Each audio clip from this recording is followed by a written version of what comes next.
Hello అండి. YS Sharmila గారి కుమారుడి నిశ్చితార్థంలో జగన్మోహన్ రెడ్డి గారి పరిస్థితి, తన మేనల్లుడి శుభకార్యంలో పట్టుమని 2 నిమిషాలు కూడా ఉండలేనటువంటి విషయాన్ని గనుక మనం గమనిస్తే, జగన్మోహన్ రెడ్డి గారి మీద ఎంతో కొంత సింపతి కలుగుతుందండి.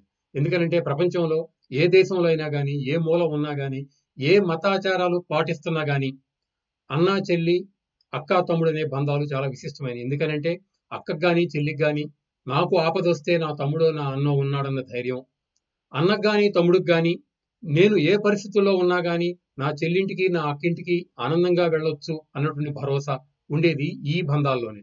అలాంటిది ఈ జన్మకి జగన్మోహన్ రెడ్డి గారికి చెల్లి రూపంలో ఆ కోరిక నెరవేరింది. కానీ ఎందుకనో తన సొంత చెల్లి ఇంట్లో శుభకార్యానికి, అలాగే తన సొంత మేనల్లుడి శుభకార్యానికి జగన్మోహన్ రెడ్డి గారు పట్టుమని 2 నిమిషాలు కూడా ఆనందంగా అక్కడ లేకపోవటం, ఆయన ఉన్నటువంటి నిమిషం, నిమిషంన్నరలోనే అక్కడ ఉన్న వాళ్ళ మొహాల్లో వెలుగు లేకపోవటం, నవ్వు లేకపోవటం, కనీసం షర్మిల గారు, ఆవిడ భర్త జగన్మోహన్ రెడ్డి గారితో ఐ కాంటాక్ట్ పెట్టుకోవడానికి గాని, ఆయనతో మాట్లాడడానికి గాని ఇష్టపడకపోవడం గనుక చూస్తే, ఇలాంటి పరిస్థితి పగవాడికి కూడా రాకూడదు అనిపిస్తుంది.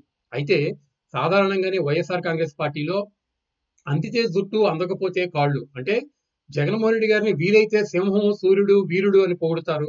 లేకపోతే సింపతి తెచ్చుకోవడానికి ప్రయత్నిస్తారు. అదేవిధంగా ఇప్పుడు కూడా ఈ సందర్భాన్ని పురస్కరించుకొని వైఎస్ఆర్ కాంగ్రెస్ పార్టీ సోషల్ మీడియాలో అన్న వస్తే కనీసం చూడలేదు, మాట్లాడలేదు, ఇలాంటి చెల్లి ఉండాలా అని తిరుగు దాడి చేయడం బిగించేశారు. అయితే దూరంగా ఉన్న మనకి ఆ అన్నా చెల్లెళ్ళ మధ్య జరిగిందేంటో మనకు ఎలా తెలుస్తుంది?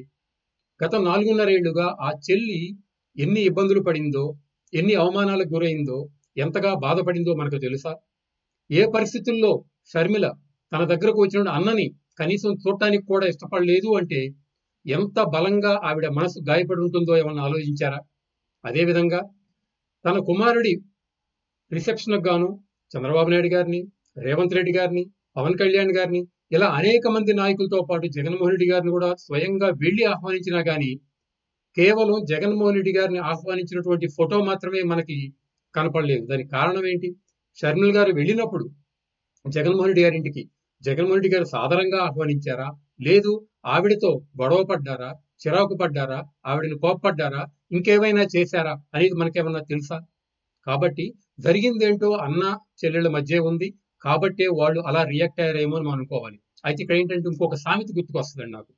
"చెరపకురా చెడెదవు" అనేది మన పెద్దలు చెప్పేది. ఎందుకనంటే నువ్వు ఒకళ్ళని చెడగొడదామని ప్రయత్నిస్తే నువ్వే చెడిపోతావు అనేది మన పెద్దలు చెప్పింది ఒక నీతి సూత్రం.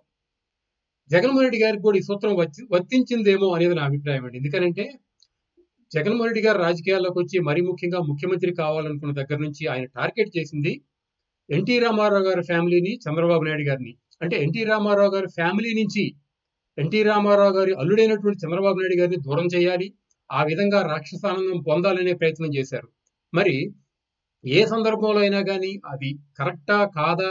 ఆ సందర్భంలో ఆ మాట మాట్లాడొచ్చా? లేదా? అని కూడా పట్టించుకోకుండా వైఎస్ఆర్ కాంగ్రెస్ పార్టీలో అధినాయకత్వం దగ్గర నుంచి సోషల్ మీడియా వరకు, కార్యకర్తల వరకు చంద్రబాబు నాయుడు గారిని నిందిస్తూ, చంద్రబాబు నాయుడు గారిని అవమానిస్తూ, అవహేళన చేస్తూ ఎన్టీ రామారావు గారి ఫ్యామిలీలో చిచ్చులు పెట్టడం, ఎన్టీ రామారావు గారి ఫ్యామిలీలో విభేదాలు క్రియేట్ చేయడానికి ప్రయత్నించి ఆనందం పొందారు కదా!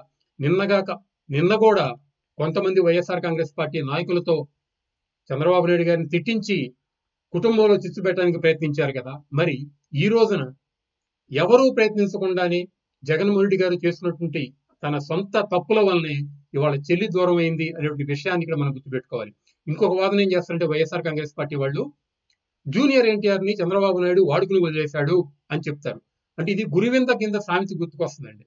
అంటే వైఎస్ షర్మిల గారు జగన్మోహన్ రెడ్డి గారు పార్టీ పెట్టిన తర్వాత 16 నెలలు జైల్లో ఉండి ఆ పార్టీ దిక్కులేని పరిస్థితుల్లో ఉన్నప్పుడు నా అన్న పెట్టిన పార్టీ అని చెప్పి భుజాన వేసుకుని 16 నెలల పాటు ఆ పార్టీని మోసి 3000 కిలోమీటర్లు పాదయాత్ర చేసి పార్టీని నిలబెట్టింది కాబట్టి ఈ రోజున జగన్మోహన్ రెడ్డి గారు ముఖ్యమంత్రిగా ఆనందాలు పొందుతున్నారు.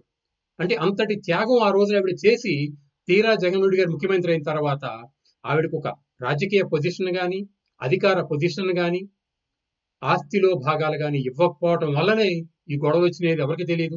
మరి ఇంతగా ఉపయోగపడి తన ప్రాణాన్ని కూడా త్యాగం చేసి, తన సమయాన్ని త్యాగం చేసి, ఎన్నో ప్రయాసలకు వనర్చి జగన్మోహన్ రెడ్డి గారు తన అన్నని ముఖ్యమంత్రిగా చేసుకుంటే తిరిగి చెల్లికిచ్చినటువంటి బహుమానం ఏంటి అనేది వైఎస్ఆర్ కాంగ్రెస్ పార్టీ గుర్తించారా? మరి ఇటు ఎన్టీ రామారావు విషయం తీసుకుంటే, జూనియర్ ఎన్టీఆర్ తీసుకుంటే 2009లో కేవలం కొన్ని జిల్లాలు మాత్రమే తిరిగి ప్రసారం చేసినటువంటి జూనియర్ ఎన్టీఆర్ని తెలుగుదేశం, మరీ ముఖ్యంగా చంద్రబాబు నాయుడు గారు విపరీతంగా గౌరవం ఇచ్చి తన కుటుంబంలోకి పెళ్లి ద్వారా తెచ్చుకోవడం జరిగింది. అంతేకాకుండా ఆ తర్వాత జరిగినటువంటి మహానాడులో కూడా ఆయనకి సముచితమైన స్థానమే ఇవ్వడం జరిగింది. కానీ ఏం జరిగిందో ఏమో, జూనియర్ ఎన్టీఆర్ బయటకు వచ్చి నాకు రాజకీయాలు వద్దు, నేను రాజకీయాల్లో ఉండటం లేదు, నాకు నా జీవితం, నా ఫ్యామిలీ ముఖ్యం, నా కట్టె కాలే వరకు టీడీపీలో ఉంటాను అని చెప్పి ఆయన పనులు ఆయన చేసుకోవడం జరుగుతుంది. దీన్ని ఆశగా చేసుకుని కొడాలినా నుంచి, వల్లభనాని నుంచి జగన్మోహన్ రెడ్డి గారి వరకు ఎన్టీఆర్కి చంద్రబాబు నాయుడు గొడవ జరిగిపోయిందని చెప్పేసి లేనిపోనివి క్రియేట్ చేసి ఆ దూరాన్ని మరింత పెంచి ఆనందం పొందటం అనేది మనం అనేక సంవత్సరాలుగా చూస్తూ ఉన్నాం. మరి నేను చెప్పిన సామెతల ప్రకారం చెరపకురా చెడెదవు అనేది జగన్మోహన్ రెడ్డి గారికి వర్తించలేదంటారా?